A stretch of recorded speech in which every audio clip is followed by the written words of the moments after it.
Una de las terapias más utilizadas en reumatología son los corticoides.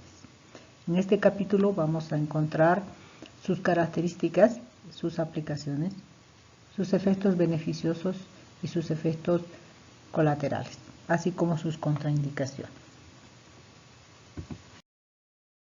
Los corticoides o corticosteroides son hormonas del eje hipotálamo-hipófisis suprarrenal que tienen un rol fundamental en la homeostasis del cuerpo humano, su desarrollo y su mantención. Los efectos de los corticoides están mediados por receptores. Pueden ser corticoides que se unan a receptores de tipo 1, los mineralocorticoides, o receptores de tipo 2, los corticosteroides.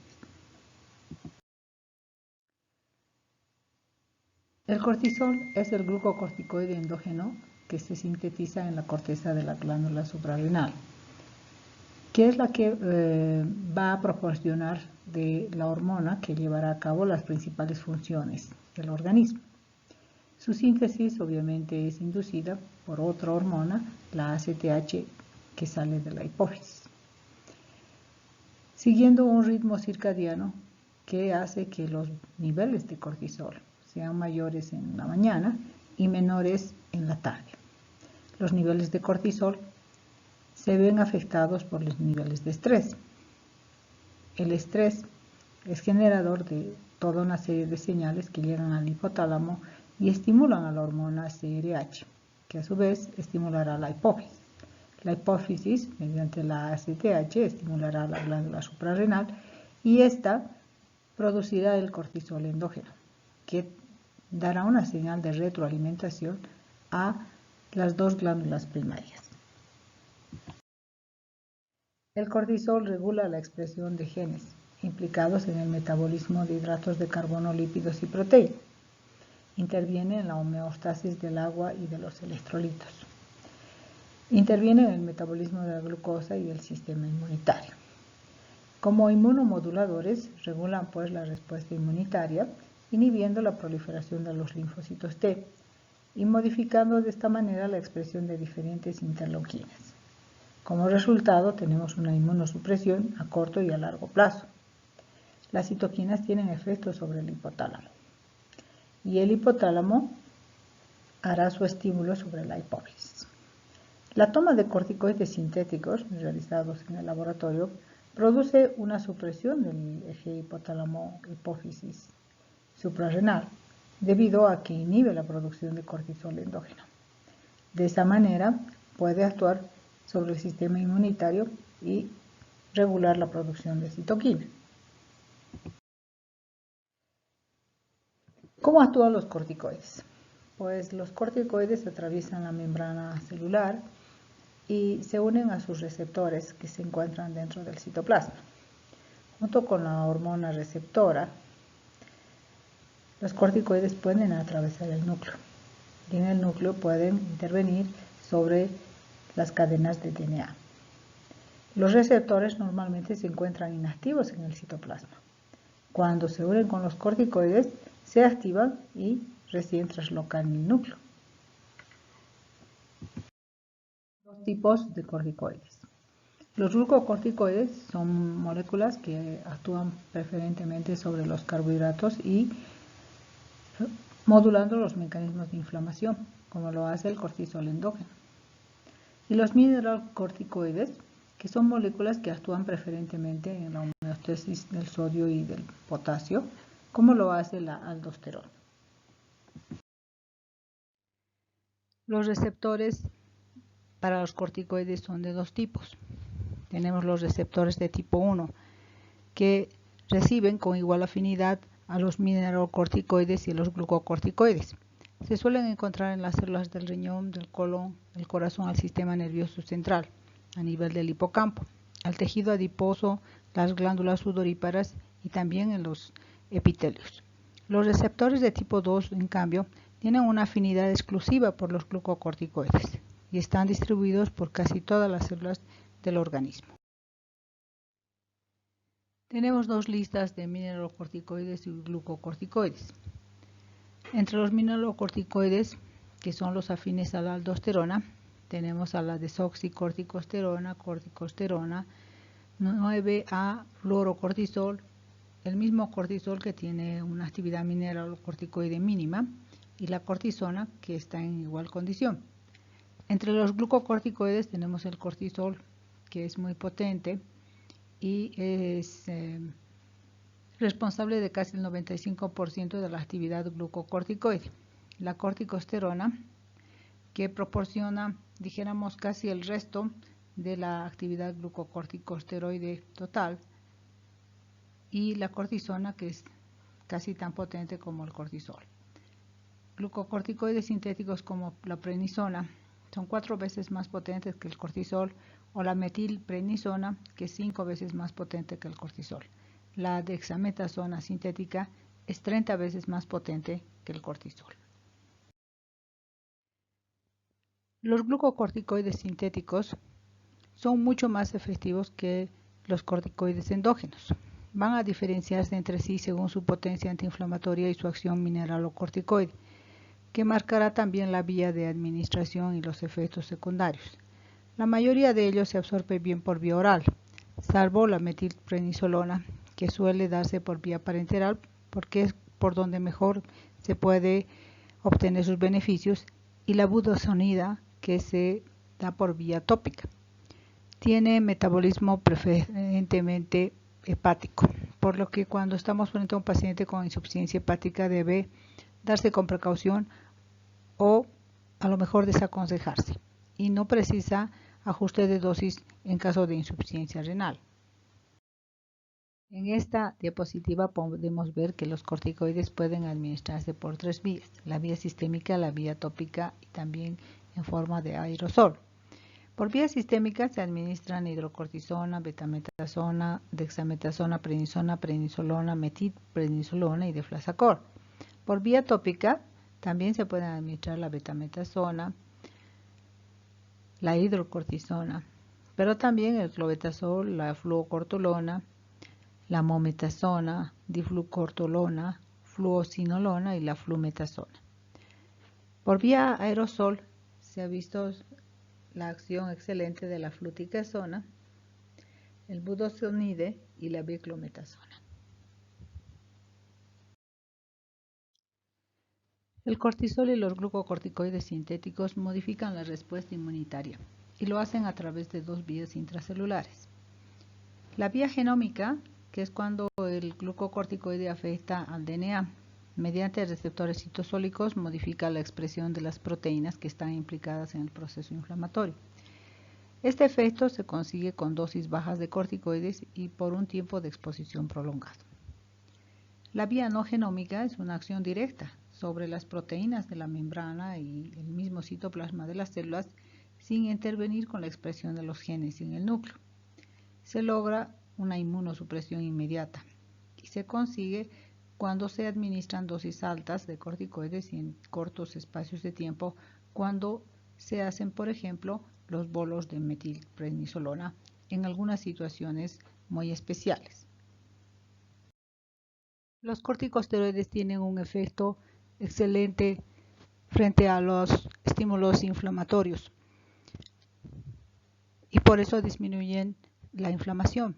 Los estímulos inflamatorios como la interleuquina y el L1 beta o el factor de necrosis tumoral alfa atraviesan las membranas celulares y llegan al núcleo y actúan sobre la cadena de DNA en un proceso de acetilación, haciendo que haya transcripción génica. Entonces se generan más citoquinas, quimioquinas, moléculas de adherencia, receptores para la inflamación, se generan enzimas y proteínas que pueden destruir los tejidos. Los corticosteroides hacen un efecto contrario. Al unirse con el receptor, pueden traslocar la membrana nuclear y llegar a las cadenas de DNA, y por un proceso de desacetilación pueden bloquear el proceso de generación de mayores mediadores de la inflamación, porque actúan inhibiendo a los genes de la inflamación. En la farmacocinética diremos que los glucocorticoides generalmente son profármacos lipofílicos que luego se convierten en los verdaderos metabolitos activos cuando están dentro del cuerpo. Alcanzan una biodisponibilidad del 60 al 100% cuando se administran por vía oral. Más del 90% se unen en forma reversible a la albúmina y a la transcortina o globulina de unión al corticosteroide. Solo la porción libre de corticoide en sangre puede entrar a la membrana citoplasmática de las células e interactuar con los receptores.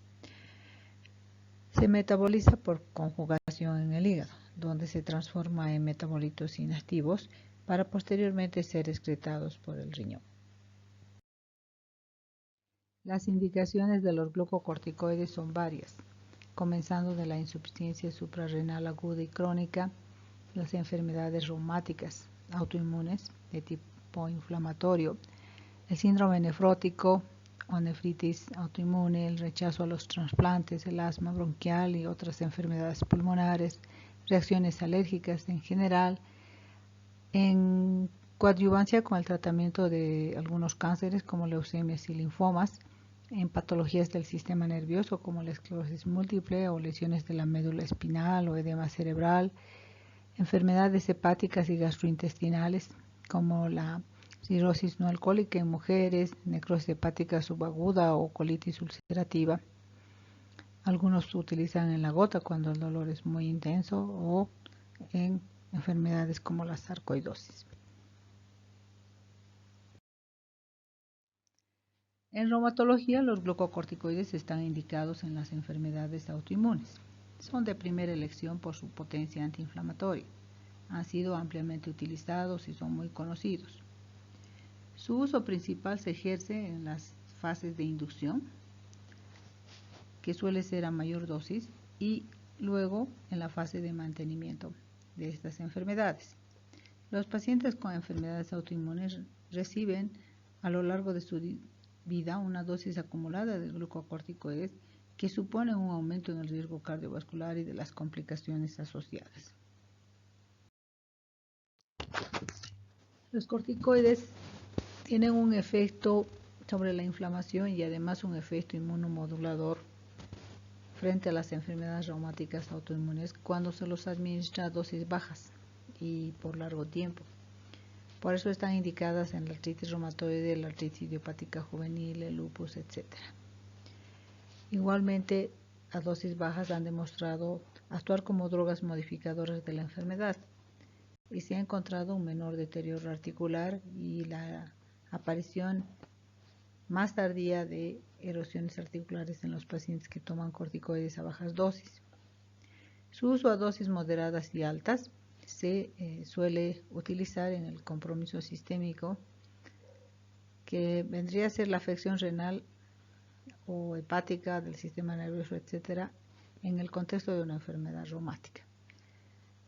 Es muy beneficioso y ha logrado la reversión de la enfermedad e incluso la aparición de complicaciones, mejorando de esta manera el pronóstico para el enfermo.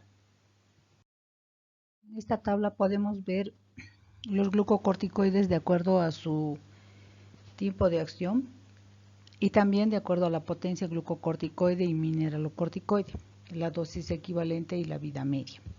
Así, por ejemplo, tenemos que el modelo es el cortisol, que tiene una acción corta de 8 a 12 horas, igual que la cortisona y la hidrocortisona.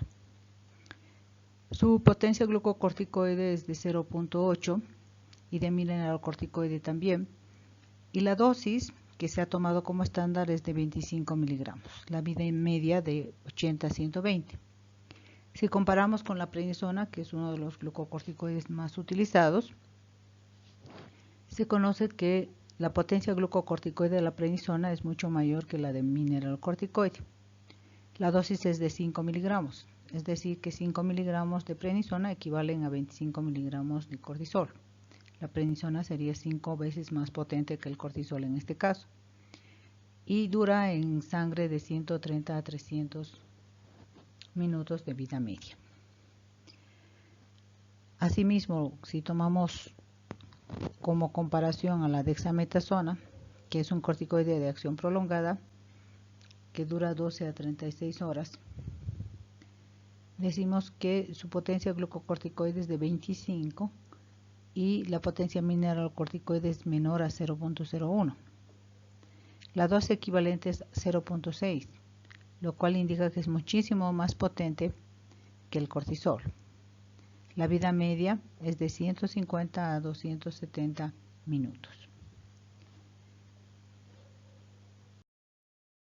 Recomendaciones para evitar complicaciones por el tratamiento con glucocorticoides. Se recomienda que el uso de corticosteroides orales sea en la dosis y tiempo menores posibles. Cuanto menos dosis demos y menos tiempo demos, tendremos menos efectos colaterales. En las formas graves, en vez de dar altas concentraciones de glucocorticoides orales, es mejor utilizar pulsos intravenosos de metilprednisolona al inicio del tratamiento y también como terapia adyuvante a otros tratamientos durante la fase de inducción. Se recomienda que, con independencia de la dosis, el descenso sea lo más rápido posible, hasta alcanzar una dosis de mantenimiento no superior a la dosis equivalente al cortisol, por ejemplo, de la prednisona no mayor a 5 miligramos al día, valorando incluso la suspensión del corticoide de acuerdo a la evolución de la enfermedad. En el caso de un tratamiento prolongado para evitar la supresión hipófisis hipotalámica y la consiguiente aparición de insuficiencia suprarrenal, se debe evitar una retirada brusca. Debe hacerse paulatinamente, cada vez con menor dosis. Entonces tendremos que ir bajando poco a poco la dosis de corticoide hasta llegar a 0 o a la dosis de mantenimiento.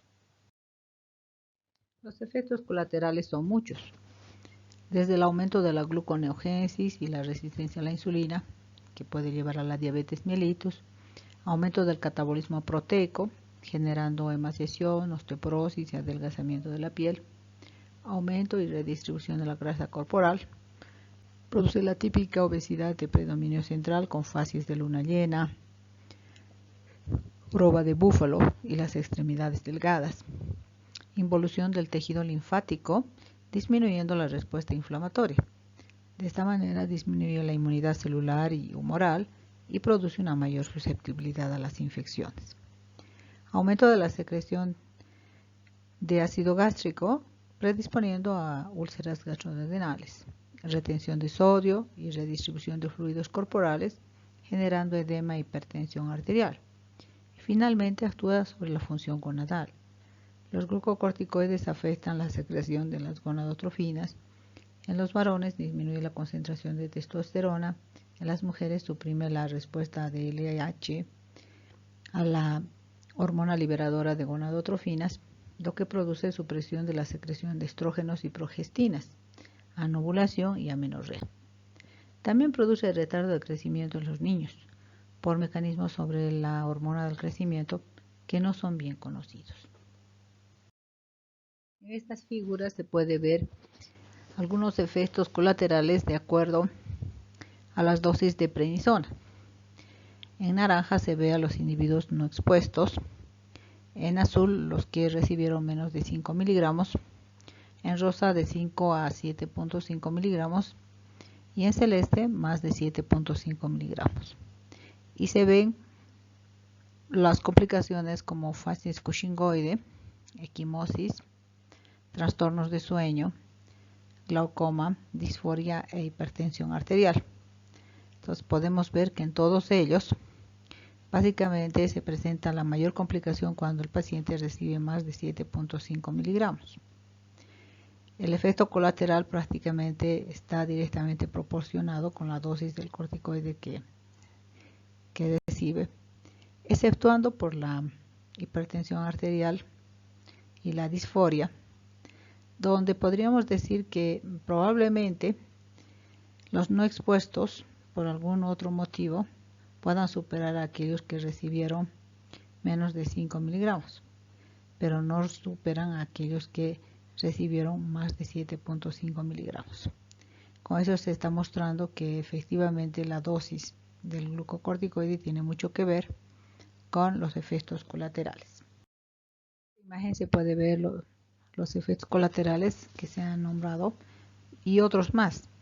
Por ejemplo, se pueden ver cataratas en los ojos, se puede ver la necrosis vascular en la cabeza del fémur, que es muy frecuente, en pacientes que toman altas dosis y además por tiempo prolongado. La mala cicatrización de las heridas, los hematomas y la osteoporosis. Entonces, también la hipertensión endocraniana, además de la hipertensión arterial sistémica. La típica facies en luna llena o facies cushingoide, la jiba de búfalo y la distribución de la grasa a nivel central con aparición de estrías, que van ligadas de muy cerca a la hiperglucemia, a la obesidad y obviamente la diabetes. El balance nitrogenado negativo habla del catabolismo proteico, que está muchas veces relacionado hasta con atrofia muscular, piel delgada. Y obviamente las alteraciones hematológicas que conllevan a una mayor sensibilidad a las infecciones. En conclusión, los glucocorticoides sintéticos son fármacos que se han estudiado ampliamente y están indicados en los procesos inflamatorios y de autoinmunidad, dependiendo siempre de las comorbilidades y las contraindicaciones que se tuviera en un determinado paciente. Las dosis y el tiempo de administración dependen del criterio médico y de la relación que tengan con la patología, pero la recomendación es siempre administrar el menor tiempo posible y la menor dosis posible.